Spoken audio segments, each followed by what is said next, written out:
welcome to Negative Modifier. We're doing a Beyond the Table because I casually just stoked our host Charlie into a religious fervor about the game Deadlands. That heavy breathing, by the way, that's being caught on the microphone, that's Charlie, by the way. We're talking Deadlands, fuckers. I have been on a Western kick lately, and I saw that there was like a Deadlands bundle on Humble Bundle, and I accidentally asked the question, hey, Charlie, have you heard of Deadlands? My goldfish-ass brain completely forgetting that we've talked about this before, and he's like kept it like pretty, not to himself, but I watched a wave of just fervor and zealousness pass over and then leave. Deadlands is one of my 3 favorite games of all time. I fucking love Deadlands. So I was just like, hey, why not talk about Deadlands? And can you explain Deadlands to me? And might as well just have it be on the table, because why not? Yeah, so I guess welcome to Charlie Talks About Deadlands like an unhinged lunatic, and also Savage Worlds and some other shit you should know about how fantastic this game system is. Hey, editing Charlie here. Before you get to the end of this and wonder why I didn't mention stuff like the Four Horsemen or the Manitou or the Harrowed or all that stuff, it's because I hadn't read a Deadlands book in like 5 years and forgot some of the buzzwords. I know all about that stuff, don't worry. I just forgot to mention as part of this, and this was kind of just a general setting overview too. Really do regret not mentioning the Harrowed, though. They're a pretty cool part of the setting, but yeah, don't worry. I just forgot about it at the time. My memory's not perfect on this type of stuff. This really is an impromptu episode. Where the fuck do we start? There's 3 versions of Deadlands. It's made by Pinnacle Entertainment, I think. Pinnacle Entertainment Group. Let's start at the beginning. So Deadlands, aka Deadlands the Weird West, aka there's been 3 main editions of this game. We're on the kind of most recent one, which is just Deadlands the Weird West. It's a bit of fascinating history. This is one of the old tabletop RPGs. Like 1996 is the first edition of this thing, and then the second edition of that same kind of first version came out in 1999. That was kind of the Millennium Edition, and then later on we had Deadlands Reloaded, and now we're at just kind of Deadlands the Weird West, which came out in I think 2019 or something along those lines. And so this is the Weird West. It is where does one start with Deadlands? Okay, ever wanted to play a spellcaster in a tabletop RPG before? Always. And like, have you wanted to be Gambit at the same time from X-Men, that like was using your playing cards as how you cast spells, but you also had to then like actually fucking play cards in real life as a tabletop RPG mechanic? Yeah, I love Marvel vs. Capcom too, and I simultaneously have a gambling habit. Yeah, so like, what if I told you like that, like occasionally that character would have a really bad hand and get possessed by a demon, and the penalty for that would be you'd go on a killing spree, and in game you'd like wake up several days later after murdering a town or something, and that was because the pact with your demon that lets you do your huckster powers went bad. Do we not play Delta Green? This is true. Maybe this is why I like Delta Green as much as I do. It feels weird to say Delta Green feels very Deadlands in some ways, but yes, they share a similar core. Deadlands is the Weird West, meaning it's a little bit supernatural, a little bit steampunky, a little bit mad science-y. Like, it is a setting where using a bow to hunt, like, I don't know, like some pissed off local spirit alongside your comrade that happens to be the mad scientist class that has developed himself a big red buttony taser device is a game that exists. And you may also like be joined by several lawmen or lawwomen, and maybe one of them has a demon in them that's keeping them alive. And like occasionally when their dice go real bad, they give over to the demon and bad things happened, and they wound up with that demon in them because the character died and they had a bad dice roll, and they got to make a deal with the demon, and now they have a demon in them that keeps them going. And like, yeah, okay, so where the fuck to start with this? The original Deadlands, as I understand it, there's probably some not 100% true about this, is the original Savage World game. What is Savage World, you might be asking? Savage World is a fantastically simple dice system that uses, we'll call it single die systems, or 2 die technically. It's an overall system. My understanding, as I remember things, and I haven't had a chance to research this because Jad pressed the Deadlands button, is that, how do I explain this? Deadlands existed. People liked Deadlands. And the creator of that was like, hey, could I maybe take the system and like make it a little bit more generic and a little less Western centric and use it for other stuff? And the answer was yes. The other game that is super famous from Deadlands, or not Deadlands, from Savage Worlds, is a game called Rifts. What's Rifts, you ask? Aside from being a bit of a nightmare when it comes to balancing, it's a game that lets you have characters that do everything. The Savage World engine attempts to kind of create a system where, and I think this is kind of where parts of it fails in a more generic sense, but the idea is that you could have like your medieval barbarian character or whatever era you want them to come from teamed up with fucking Doctor Doom, and it might be balanced so long as you're all using the same game system. And just because they're a technomancer from the future does not mean they don't have magic. And just because you're a barbarian from the past does not mean you don't hit like a fucking freight train. And yeah, there's some kind of weird balancing stuff too. But Rifts is the Savage World system taken to kind of its extreme of, hey, we have everything in the setting at once, and the whole point is multi-dimensions and all that shit.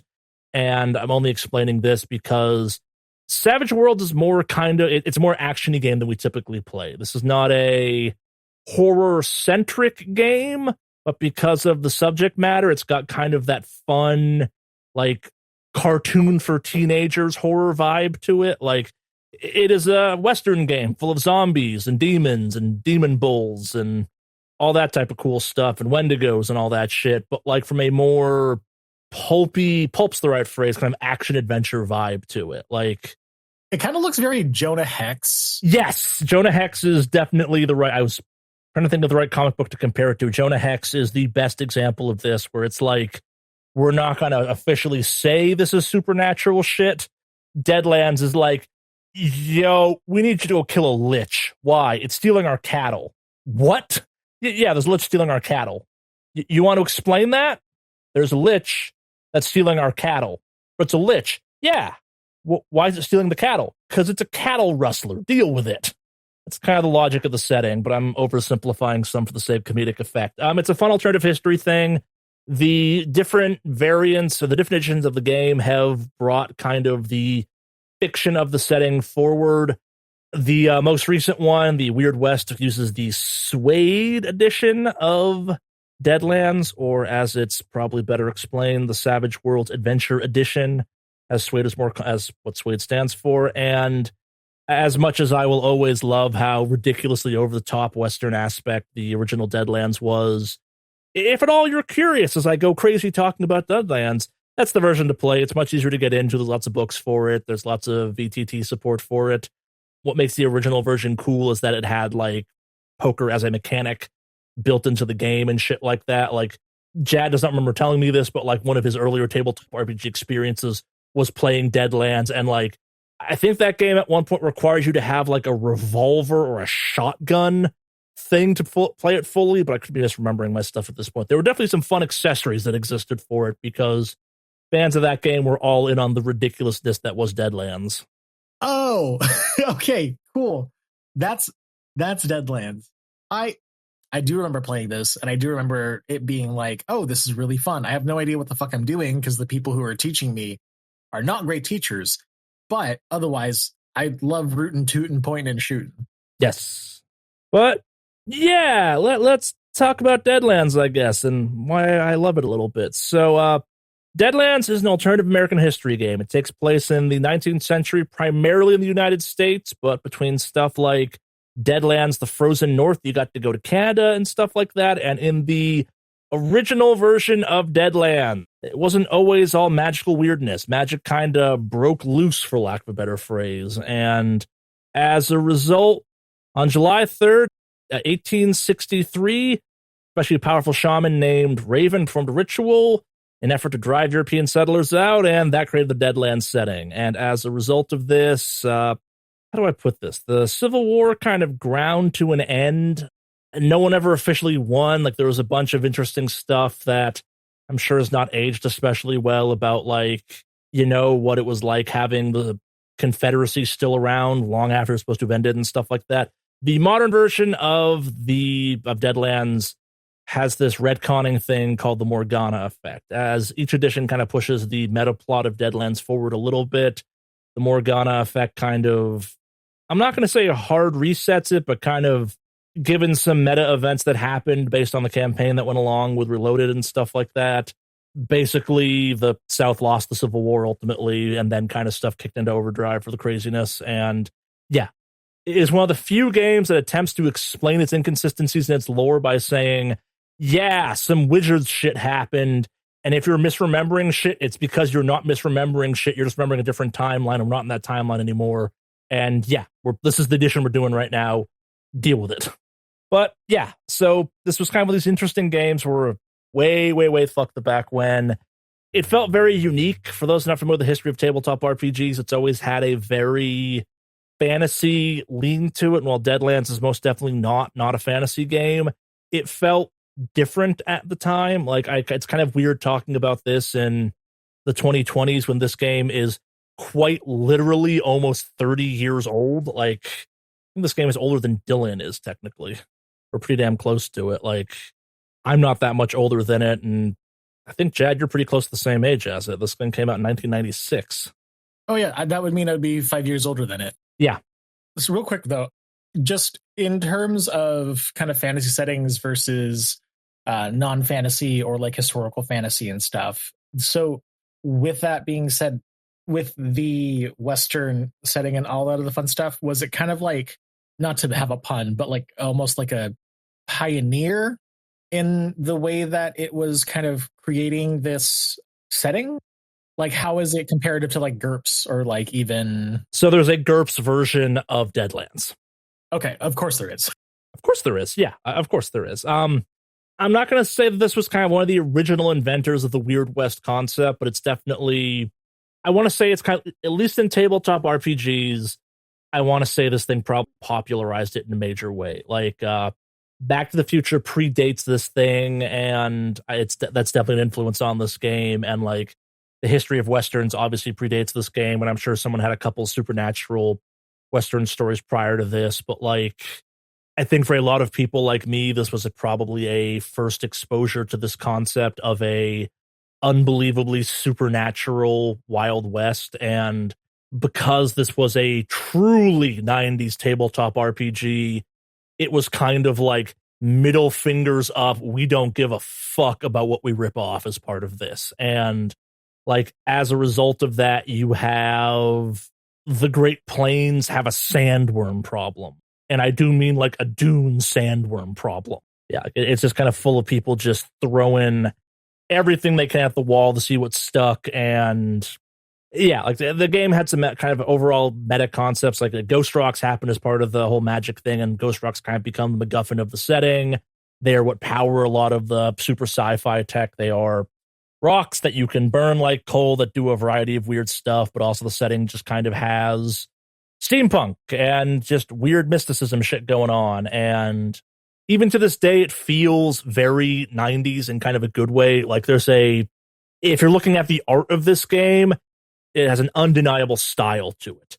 I'm not sure how many modern tabletop RPG fans that are just getting in will appreciate this style, but I love the fact that like the look of this game has not changed since the beginning. It's that kind of zany 90s kind of like hand-drawn aesthetic to it. It's going for kind of like a vibe more than photorealism or like high art or something. Like, everything looks like wanted posters is maybe the best way of describing it. And sorry, clarification.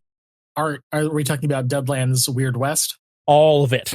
All of it. Okay. So one of the issues with Deadlands is that the art style has not changed. So unless you know what edition you're looking at, it is very easy to confuse the editions because they all kind of look the same. The modern ones look better, a little bit cleaner and stuff like that. But like, the game has not in any way, shape, or form tried to evolve its aesthetic to match modern sensibilities, and I love it for it. Like, it is doubling down on, this is what I am, deal with it. And I think it's great. In an era of increasingly kind of like clean, homogenized tabletop RPG aesthetics, a skeleton cowboy on a horse that may or may not be a demon while holding a 6-shooter, while a dude just in the background is chilling, never goes out of style. Oh yeah, I was looking at some of these photos because I'm like, okay, I need to like visualize this. The art for this is just do with a fucking shotgun. Looks pretty fucking sweet. I'm not totally sure to start talking about this because there are some details I want to get into. Like, so this is not a perfect franchise. It has had some fascinating missteps.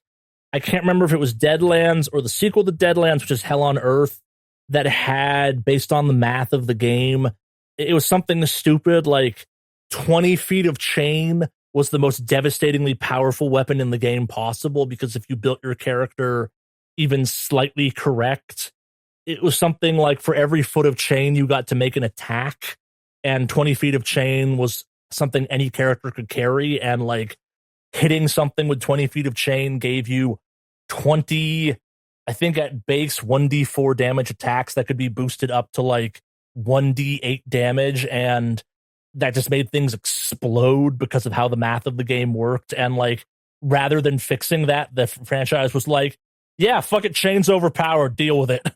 So you can just Jackie Chan your way through stuff with just a fucking Yes, chain. I think it was the first edition of Hell on Earth that had that problem, where it was like, mathematically you could make like just a whip of chain do the same amount of damage as like the in-game setting of nukes, and it was like, well, that's a flaw but also hilarious. Ghost Rider be Ghost Riding, man. That was kind of the explanation they came up with, where it's like, if you've specced into chain this hard, we're not gonna nerf this for you. Like, you've committed the sin of being like in a setting of weirdness. You're like, what's your weapon? Chains. So it sounds like some Western Ghost Rider shit with chains and all that. Is that what I'm hearing? Yes. So, and like, this is a game where like you could you can totally fucking make Ghost Rider the character, and they're not OP. They're just there. Like, I have played in some Deadlands campaigns. Like, I love playing normal ass gunslingers in Deadlands because I find just nothing more hilarious than like fucking like try hard Ghost Rider knockoff, supernatural huckster, all this cool stuff, and then like me playing a 16-year-old kid that's like, yeah, I'm gonna go shoot me some zombies with these 2 6-shooters I got. I'm pretty good at this. You're standing next to fucking Iron Man and Jonah Hex and whatever the heck, and it's just like, I'm Tom Sawyer. I think the last time I played Deadlands, I had made a character name that was Harley Davidson, and she fucking kicked ass. Harley Davidson? Yes. Harley, I didn't know you had it in you. Deadlands is where my puns come out. I was going to say, that's some shit I would do as a joke, but you did it as... Harley's entire character was built around the fact that she was a dual-wielding gunslinger that, like, she got bonuses for standing on top of, like, rickety shit. Like, her entire thing was, like, let's do crazy-ass risky maneuvers that, like, I'm negating all the penalties for that, so I'm just stacking bonuses on top of this thing. So it's like, yeah, no, I have, like, okay, let's talk about Deadlands. Let's talk about Savage World. Let's talk about kind of the mechanics of this. So Savage Worlds shows up a lot when people ask the question of what's an easy game to teach? Like, what's a incredibly accessible, super easy to learn tabletop RPG? And it is Suede. It is Savage Worlds. It is whatever edition we are on. So much so that the generally agreed upon recommended way to learn to play a Suede game on the internet is a goddamn 2-panel webcomic. The kind of pitch of the game, it's fast, it's furious, it's fun, like it's an over-top type of game, and the way it works is you roll 2 die. You have kind of your wild die, and then you have your die linked to that ability. Like many tabletop RPGs, this is technically a skill-based game, and you have a bunch of stuff, and you have the concept of untrained, and every roll you're doing is based off of a D4 if you're untrained in it, or it's based off kind of your stat that goes along with it, minus something if you're unskilled or something like that. So it's very odd. Like it's the skills are broken down to categories. Your options are agility, smart, spirit, strength, or vigor. Those are your attributes, and that kind of dictates everything. I believe agility is shooting, spirit is the magic shit, vigor is not dying, strength would be your melee weapons, etc., etc. And there are some things that let you kind of play around with what applies to what. And the way the kind of leveling up system works is everything starts off as a D4, if I remember correctly, and you're increasing the dice size from that. Why do you do that? Because anything over a 4 is a success. So the idea basically being that you can always, in theory, succeed with a D4. There's some asterisks to that answer, but the idea is that if you're rolling like a D10, that's a 6 more chance to get a success over a 4, that's your target number type of thing. And the target number doesn't ever change. It's your value of your dice roll that works. So when you roll a wild die and your ability die. So, and this is kind of where things get cool. If you roll the highest possible combination of your dice explode. Is there a limit? No, dice can keep on exploding indefinitely. What does exploding dice mean? Well, you keep rolling more dice for it. So it's possible your 2 dice roll can turn into a 20 dice roll, and you just murder the fuck out of something at that point. Well, shit. Quick question. If we're murdering something at that point, is there an option to, like, if our dice explodes and then we get like a 1 the next time, do we still count the explosion, or did we just like critically fail? Yeah, well, once it's exploding at that point, I guess is the way of thinking of it. But yeah, the idea basically is you roll the highest possible thing on a die, so you get a 6. If you're rolling to get a 6, you get a 6, and it goes kaboom at that point. So is this like Western meets Wild Magic from D&D? Yes, except Wild Magic isn't this cool. Yeah, Wild Magic wishes it was as random and spontaneous as the Savage World game engine is. Like, Magic's kind of interesting in this game, in the kind of overall Suede ecosystem, or the kind of Savage World ecosystem, because it's much more free form. I will say, as easy as this game is to teach people, because it's literally just kind of do this, beat a 4, hit the target number type of thing. The one asterisk of that is there are some aspects to it that you kind of have to define a little bit. And the game will nudge you in the maybe don't play a spellcaster for your first character direction, because it's a little more complicated and you have to kind of like figure out what that means for your character, because it's also very open-ended in how that works and shit like that. So, yeah. But yeah, stuff like gunfighting, stuff like melee fighting, stuff like just doing your basic actions and stuff, pretty easy. Let's say back to exploding dice. So I roll 2 d6s. One of them comes up as a 6. That explodes. I roll another d6. That comes up as a 6. It explodes. Every time I get a 6 on a d6, it explodes. That's true for a d4. That's true for a d10.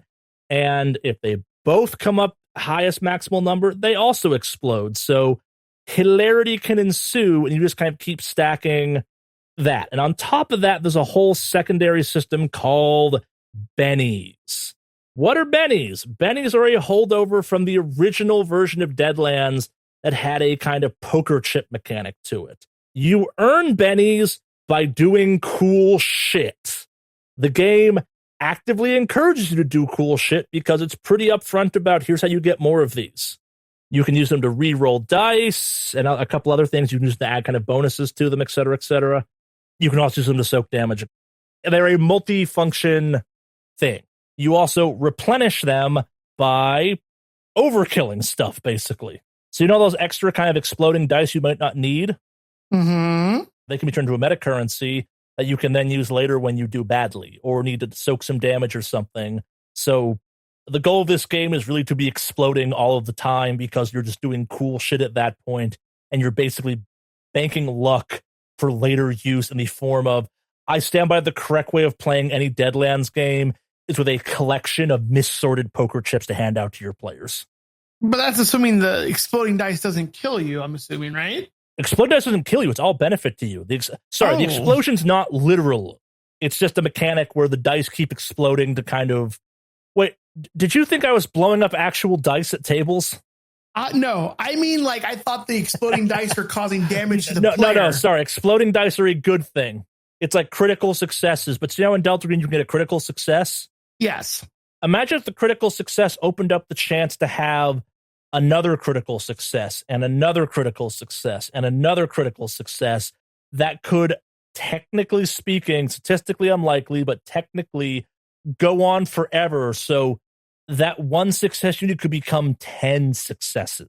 Oh, okay. Now I'm getting it. So you get to have the cool action movie moment of like, you pull out your revolver, you fan the trigger, and with 6 shots, you kill 30 people.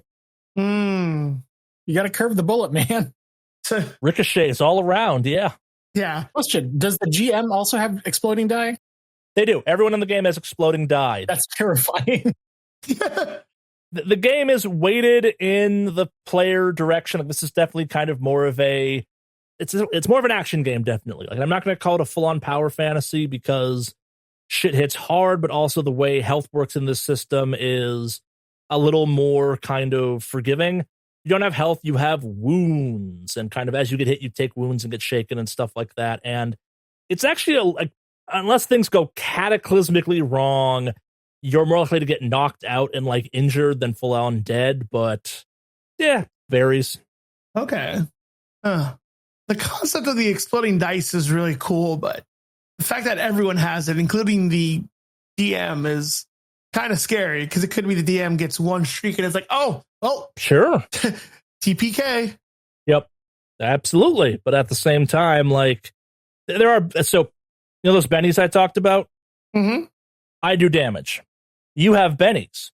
You soak the damage. So every time you take damage, you have the chance to kind of soak the damage, and you just kind of shrug it off to a certain extent. If you have enough bennies, you can ignore all of the damage if you roll right. Oh, that's it. Okay. You also can like dodge and parry and shit like that. Again, this is a cool action hero game. I occasionally see the question of, hey, what's the correct system to play John Wick with? It's Savage Worlds. That is the correct game to play John Wick with. The fact there is not a John Wick game officially from Pinnacle kind of baffles me, but also like Deadlands is kind of already the John Wick game. Just with more supernatural bullshit. Just a Western supernatural. Yeah. John Wick game. Okay. Yeah, I guess like let's kind of important topic to talk about real quick. Pinnacle makes a couple different kind of SKUs of Deadlands. They all are Deadlands except for Deadlands Hell on Earth, which is the sequel to Deadlands, where every apocalypse is happening simultaneously, and we're not going to talk about that because I have mixed feelings about that. There also are some alternative settings for Deadlands, like Noir and the Lost Colony, which is just fucking Deadlands in space. Oh, so now we have Cowboys versus Aliens. Yeah. The movie. But also Cowboys versus Aliens could totally just happen in Deadlands because nothing's stopping a mad scientist from bringing an alien down to the world of Deadlands and that being a thing. Fair enough. Yeah, Deadlands is the most famous, and I'm probably someone sitting there screaming I'm incorrect about this, but as far as I'm concerned, Deadlands is the most famous of the Savage World games. People like Hell on Earth a lot. I am not one of them. I find it's fine. I think it kind of loses the plot of what makes the Savage World game so much fun with some resource scarcity and stuff like that, but each their own. I love Deadlands for kind of being the Weird West simulator of, you want to go hunt some Wendigo? Yeah, we got books for that. The famous Deadlands campaign is called Blood Drive, and the cover of it has a demonic bull on it. Oh. And it's famous. Like, this is a game that, like, I'm not sure it's in the current edition, but there was a little while where a bunch of the vampires in the setting were just touring around the Weird West on a stagecoach powered by Ghost Rock. So they would just like descend upon, not stagecoach, sorry, a train. There was a vampire train just cruising the Weird West in this game that would roll into town, abduct everyone, and steal their Ghost Rock, and then like vampire out of there. It's a fucking train full of vampires. So what are you going to do about it? What is a Ghost Rock? You said that a couple times. Ghost Rock is kind of the supernatural MacGuffin. I think I mentioned that already. It is a resource that exists in the setting to kind of be your, how are we powering all this science shit? Ghost Rock. How are we doing all this magic shit? Ghost Rock. Like, it is your hand wave it away, don't worry too much about it, supernatural bullshit thing in a setting where playing cards can be used to summon magic to smite people with. All right. So, yeah. I've talked very vaguely about Deadlands, but also not so vaguely at the same time. We want to talk about Deadlands Q&A style now? Well, okay. How did you first encounter, like, what is your origin story with Deadlands? How did you first start playing it? I don't know. So I don't think we've ever talked about this actually in a recorded setting. The original tabletop RPG group I joined, I joined God back when I was a teenager, which I'm not going to do the math on that one. It's been too long. We were a variety group, meaning this was back in the 3.5 third edition days of D&D, and our GM at the time was a guy that we mostly played in an ongoing kind of persistent D&D setting type of thing. And one of the things we did, because even back then we understood that like playing fantasy all the time was going to get boring for all of us, was that we would do one of two things. We would either take a break and play some other games. Like I do not know how it took the fucking pandemic for me to learn about Delta Green, because this group tried to make our own version of Delta Green, not knowing Delta Green existed multiple times. Like all we wanted to do was use Call of Cthulhu to do fucking X-Files, because we all were X-Files nerds that loved Call of Cthulhu and shit like that. And somehow we just never heard about the original Delta Green splat stuff for Call of Cthulhu. Like we would have never played another game ever again if we'd known original Delta Green existed, which is why I love that game so much. Like there is a deep-rooted weird nostalgia for that. But so our GM at the time was a guy that kind of like me enjoyed and believed that like the best way to be a good GM was to read lots of tabletop RPG books and kind of experience lots of games. So we would do one of two things. Kind of between major story arcs, we would do either sessions that were kind of like disposable fantasy characters. Sometimes they became like the villains of the next arc, or they were setting stuff up. More often than not, they died. In one case, our entire party got sacrificed to bring back one of my main player character that got removed from the game for being busted for a little too long. And there was kind of like hearing other characters catch up. Like you'll get this character back when everyone else kind of catches up to it power curve wise. And that was a whole thing. But also I can only assume at some point Deadlands got brought into the equation, because this is definitely a crowd that would have loved the original Deadlands, because of course we fucking did. It was supernatural Wild West shit. And like, what's the Will Smith movie that's basically Weird West? Is it just called Wild West or Wild Wild West or something? Wild West. Wild West. It has a line dance with it. Yeah. This game is that game, or is that movie basically, with more supernatural weirdness to it. Like, I remember seeing that movie being like, oh, they might get a fucking Deadlands movie. Neat. And they're like, no, it's based off a comic book. And I'm like, someone made a Deadlands comic book? But yes, I digress. It had to have been during then. I've known about Deadlands.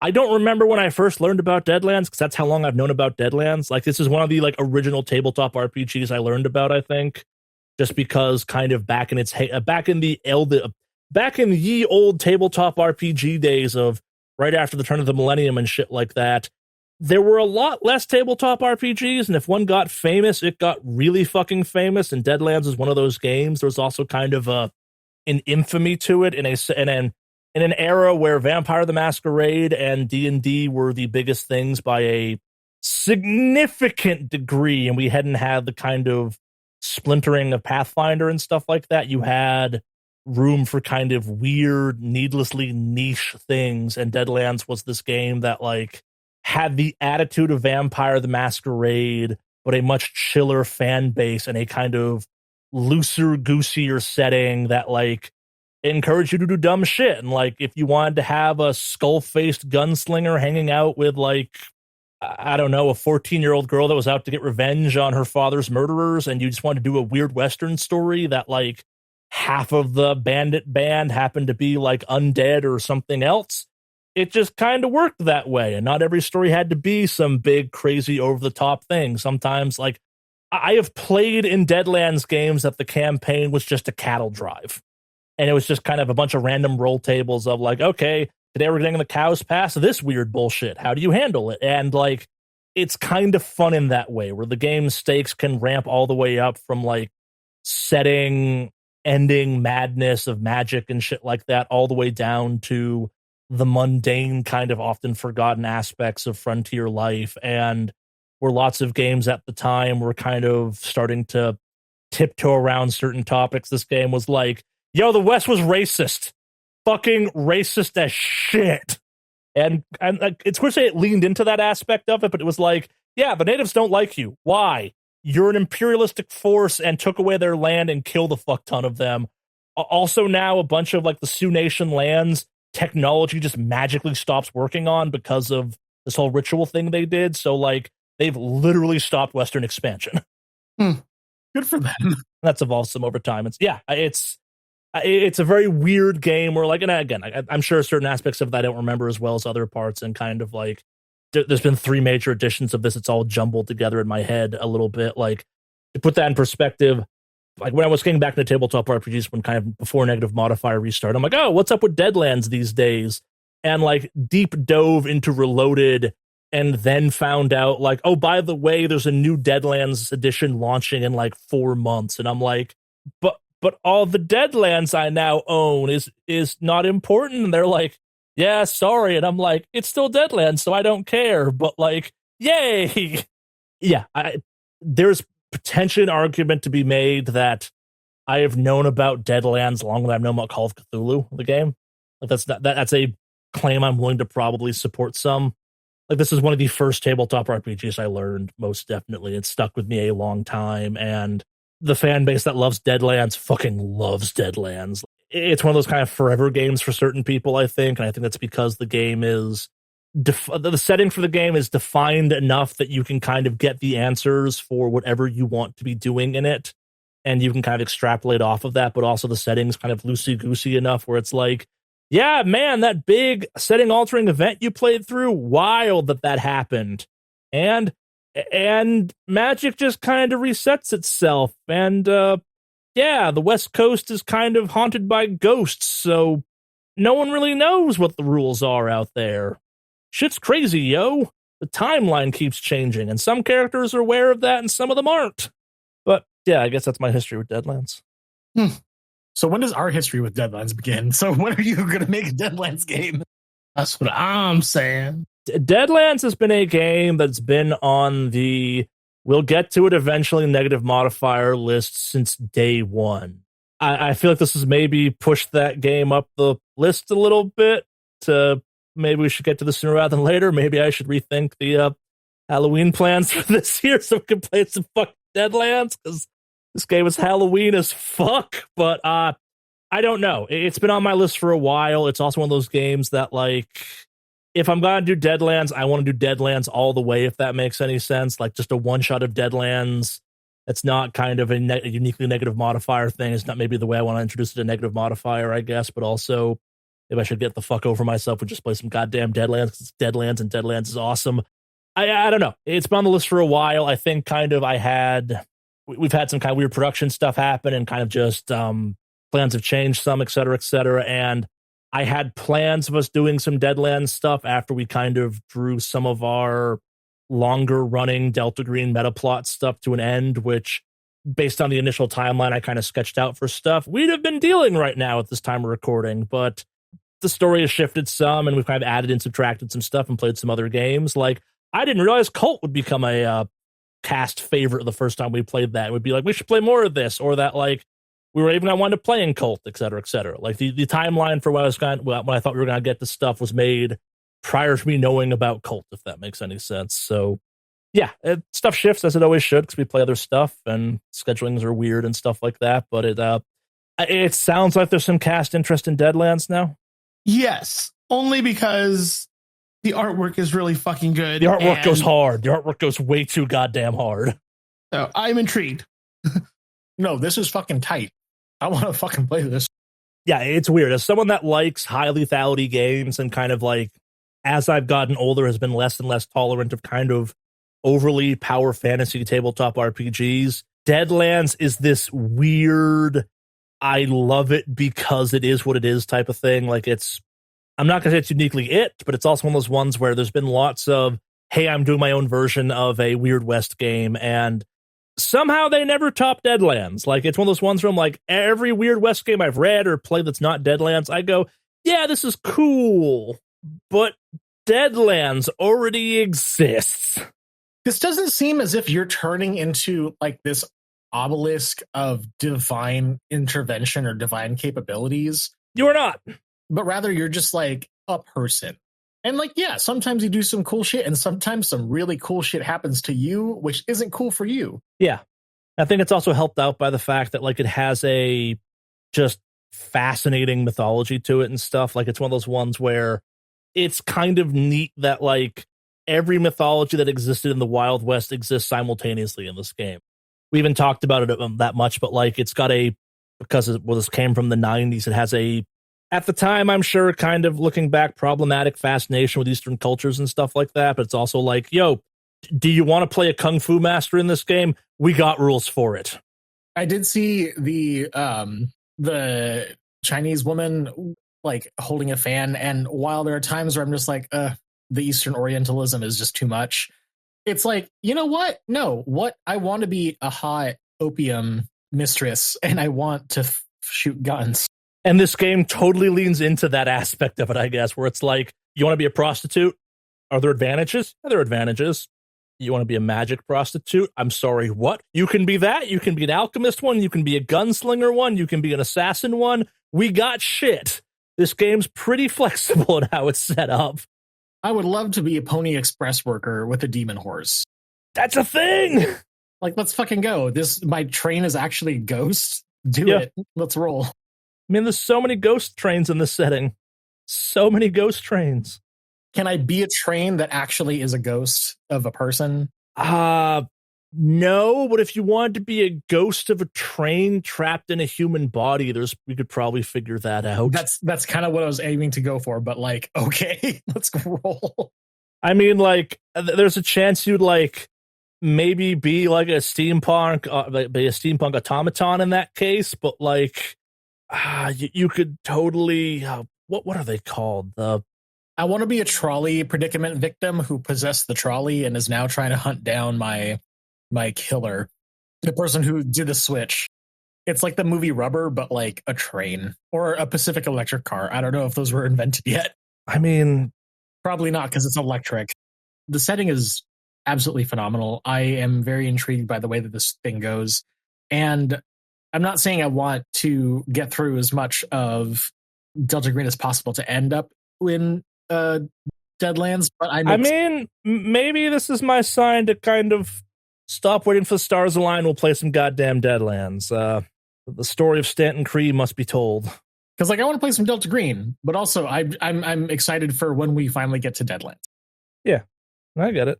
Yeah, I'm also intrigued. Obviously, I'd have to learn a little bit more about it. I mean, the general what I've been hearing from you is yes, it's a surprisingly easy game to pick up, and I think it's like Delta Green. It's one of those games where the question of, well, how much does my character know? And it's like, how well traveled are they? What do you mean? If they're not well traveled, they're not going to know shit. Like most people didn't leave their homes because, you know, the Wild West was out there, and this is the Wilder West or the Weirder West. Like, I don't want to die of starvation. I also don't want to get eaten by zombies. Shit, is my character literate? Yes, that is the question. Yeah, I think you can single-handedly blame this game for people wanting to make like revolver dice holders and shit like that. Like that's the cultural impact of this game. Oh, okay.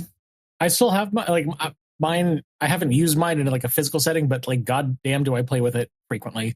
You know, I just read Michael Crichton's Dragon Teeth, which is about the Wild West aspect of early paleontology and how people were getting murdered over bones. And honestly, that sounds like a really phenomenal. Have you read that?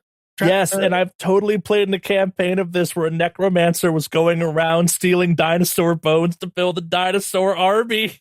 You know, I'm not surprised. I should have expected that. Deadlands is so cool. I beat a T-Rex to death with a shotgun butt. Skeleton T-Rex, admittedly, but that's a very Ship of Theseus question. But we had a character that was modeled after John Henry that suplexed the Stegosaurus to death. It was so cool.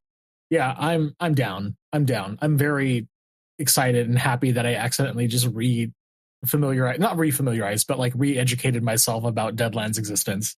Yeah, so if you're sitting there wondering, hey, Charlie, you've rambled a bunch about Deadlands. I'm kind of curious about Deadlands. What do I need to know about Deadlands? So you will need the Suede rulebook and the Deadlands core rulebook, specifically the Weird West rulebook, because I'd recommend still going with the modern version. And that's it. My kind of other little recommendations to go along with that are one of the hardest, and it's not really hard, it's just a tad confusing because it's so different than other games in some ways, is character creation. And the game has a fantastic collection of archetypes that really kind of, you just want to get into characters and just want to make something. They've done a really fantastic job of just making like, hey, here's the level 1 version of this. Just do this and you'll have your character ready to go type of thing. And because of how the game is set up, you'll make a character that feels kind of appropriate to what you were going for, just kind of given how the stat system works and stuff like that. And you can tweak it some pretty quickly. And it's possible to roll up a character using that thing in a minute or two, honestly. Like it is unbelievably easy to set a game up for this in like minutes. Like this is a fantastic game for so long as your players are on board with kind of playing, maybe not even pre-gens, just kind of like archetypes are weird because it's just like, hey, here's the 9 stats to plug into your character sheet and you're good to go. Like it's I think in some ways the best version of a pre-gen where it's not like a personality or something like that. It's like, hey, you want to make a dual wielding gunslinger? Here are the stats to make one real quick. You want to make a long rifle using gunslinger? Here are the stats you modify off the first one to do that. There's only so much you can do at level 1. Here's how you get to this real quick and just have fun with it and maybe throw some extra talents at it or something that aren't on this card, but also like you're level 1, you're not going to have much. Don't worry about it. Have fun. Yeah, it's got decent VTT support and stuff like that. This is one of those games from a GM perspective, being able to sit there and menacingly play with the kind of Benny's stack is a lot of fun. It is most definitely where that habit of mine when it comes to kind of malevolent GMing came from. Just having a stack of bennies and playing with them. This is one of the few games that in person you can mess with the GM back, or if you're someone like me that will hoard bennies and make eye contact with the GM and be like, oh, I'm sorry, were you trying to do something malicious? I got 12 bennies I'm ready to burn right now to make sure that doesn't happen. Maybe you can't get 12, but you can get a stack. Like it's possible. Like they expire between sessions. I think you can get more than 4. It's been a bit. I'd have to check on that. But I remember there were definitely sessions where like it was me and the GM playing a game of chicken of like, I have all these rerolls. Do you want to press the button? Because I'm ready to go, motherfucker. Let's get stupid. My character's ready to do something silly. Yeah, it's weird. Like it's a fun, kind of goofy, over-the-top game that, like, by its very nature, never somehow maintains its horror roots in a strange way. Like, where Delta Green, if you're not taking it seriously, can kind of rapidly devolve into something that's not very Delta Green, in my opinion. Deadlands kind of, even the goofier you get, the kind of more on topic it still maintains, where it's like, are you doing something that still fits in a Western game? Yeah. Well, this is a supernatural Western game, so, like, within reason, it kind of all makes sense to a certain extent. Also, like, beware of the ghost train. So, yeah, there's a certain kind of, like, tall tale ridiculousness to the setting that, like, helps balance out the, I want to do something ridiculous. Fucking do something ridiculous. I dare you. Let's see how ridiculous you can get. Here are the rules for that. Yeah, I'm kind of saying it more out loud now. Like, there's a very tangible crunchiness to the game, but not like crunch in a like, here are the settings that it makes sense to have these negatives for. They're pretty open-ended and open to interpretation, and as a result, the GM can kind of play fast and loose with them, and also, hey, here's all the ways a player can build a character to mitigate that. Like, you want to do some cool shooting off the top of your stagecoach? Take this talent, that, or whatever it's called, that negates the penalty that comes from shooting off top of an object. That also now doubles as a thing that covers, like, shooting on top of a log roll, or like probably like skateboarding. And there's probably 2 levels of it, that one like mitigates it and one like makes you better at shooting while you're on top of something weird. That's what badasses do. If you're looking for a fun way to get into Deadlands, I recommend the band Ghoultown.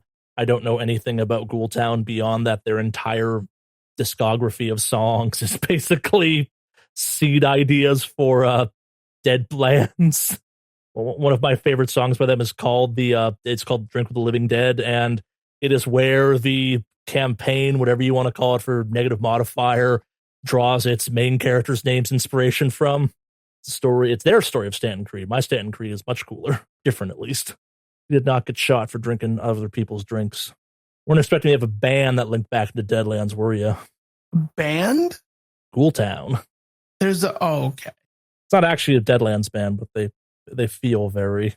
Oh, they're just like just kind of adjacent. It kind of works. They sing supernatural westerns. Fair enough. I'm gonna have to add that to the list for work tomorrow when I'm listening to musical while I'm doing things. So, Love how affordable everything looks to be. It's not like an insane amount of money for these books. I will say that having the main core rule books for Deadlands books is good. This is a game that does surprisingly well, having most of the peripheral stuff in digital. Being able to search that stuff is actually really useful, and a lot of the expansion stuff, minus the campaign stuff, is just, hey, here's more setting-specific stuff. Oh, that's actually probably worth explaining. Part of the reason you need the Deadlands book and the Savage World book is that basically all the mechanics of the game and kind of like all the how this game actually works and shit like that is in the Savage World book. And that's the same for, I believe, every Savage World game. So if you know Savage World, you know how to play technically 20 games, I think, technically.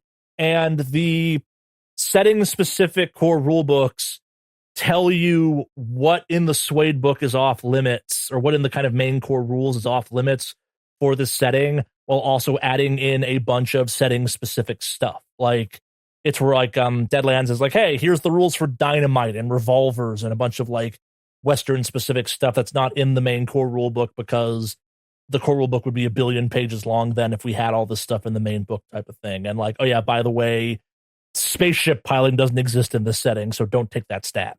Hey, it's neat. Like, it's one of those ones where, kind of like how I like the Year Zero engine for if you learn one, you learn all of them at a base level.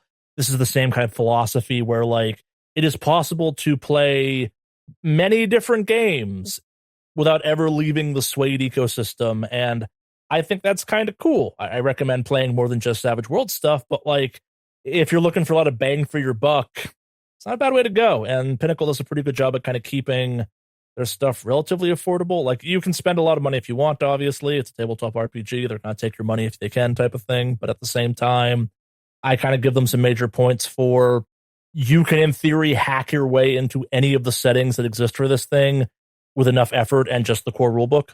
I don't recommend doing that, but yeah, like, I guess kind of in the less common stuff that exists for this game, is a game called The Hauler, which is just an Appalachian apocalypse is the pitch for it.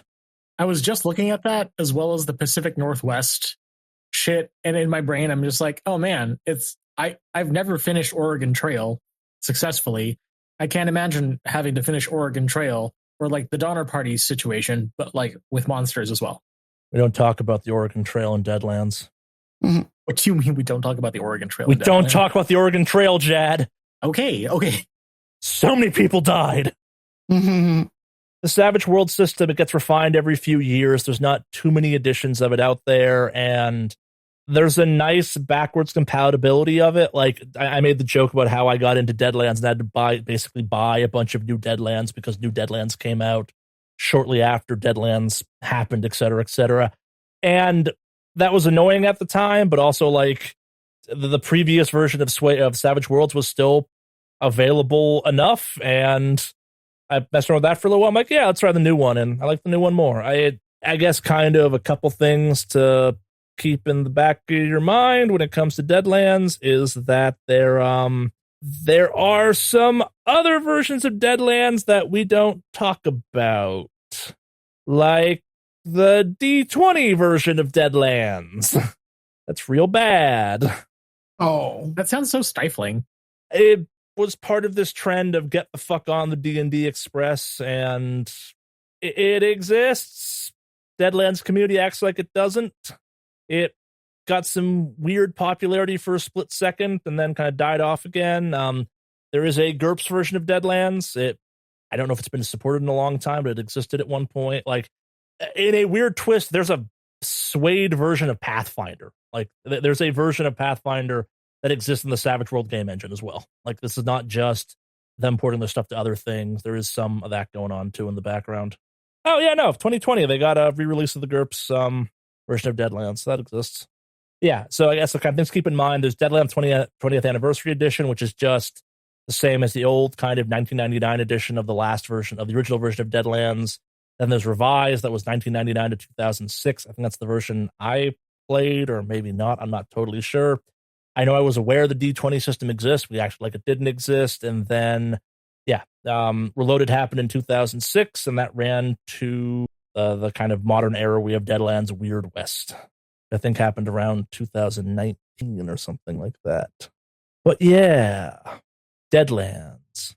This is not a sponsored podcast. This is not a sponsored podcast. But it has been made with viewers like you who are listening to this Beyond the Table. So I commend your efforts to try and drag some level of professionalism. I appreciate it. It's well done. Well done on this one. I guess let's do the podcasting bullshit. If you've enjoyed this unhinged rant about why you should probably play Deadlands and Deadlands is awesome, welcome to Negative Modifier. We do weird shit like this every once in a while. We're not doing actual play stuff. We have a Patreon. I think we're going to have a Ko-Fi again by the time this goes up. We're going to start reminding people we have a Ko-Fi, I guess. If you want to support the show, throw some money there. We don't post all the time, but we typically post an entire campaign and a weekly kind of output of that stuff. We don't normally hack this unhinged. It's Deadlands. I love Deadlands so much. I'm probably going to end up picking up a Suede rulebook. Yeah, that's the thing. Suede is just good. I genuinely like both the simplicity and just kind of there's a thoughtfulness to the Savage World system that I like. There's a beautiful simplicity to it that has some teeth to it though too. It's lots of games where kind of they're we're trying to encourage you to do kind of be narrative focused, and this game is just no, we're trying to encourage you to be cool, do the cool shit.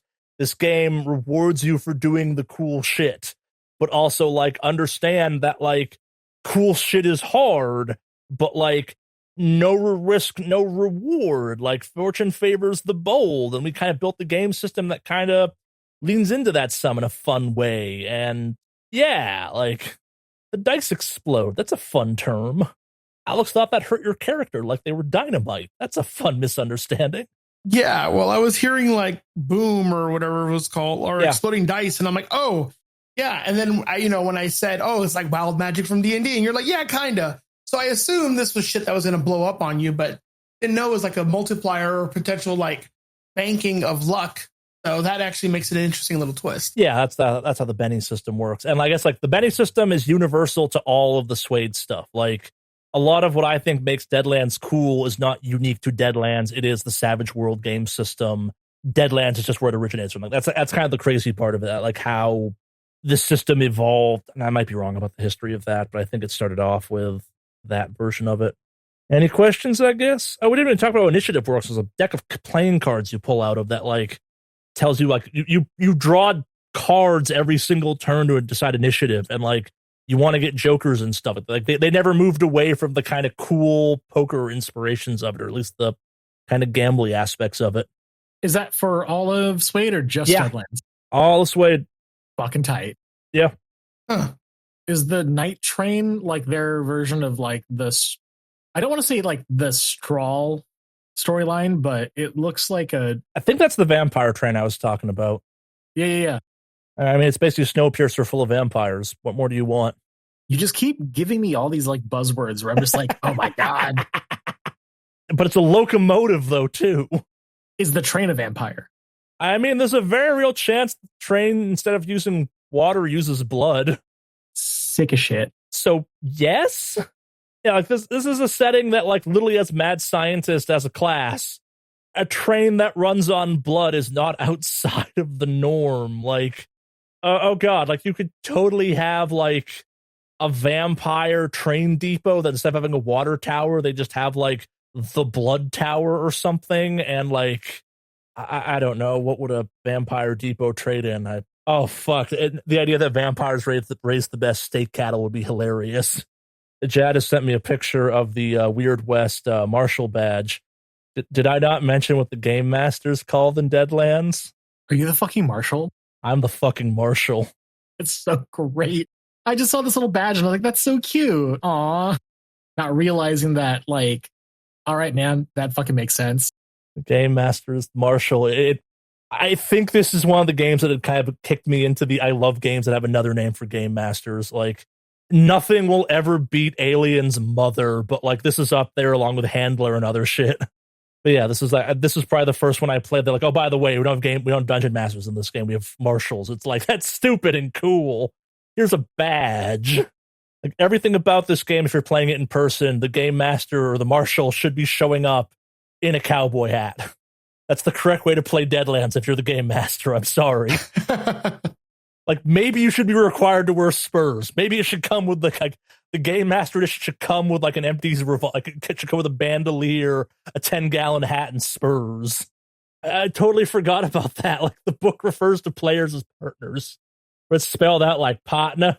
That's so fucking cute.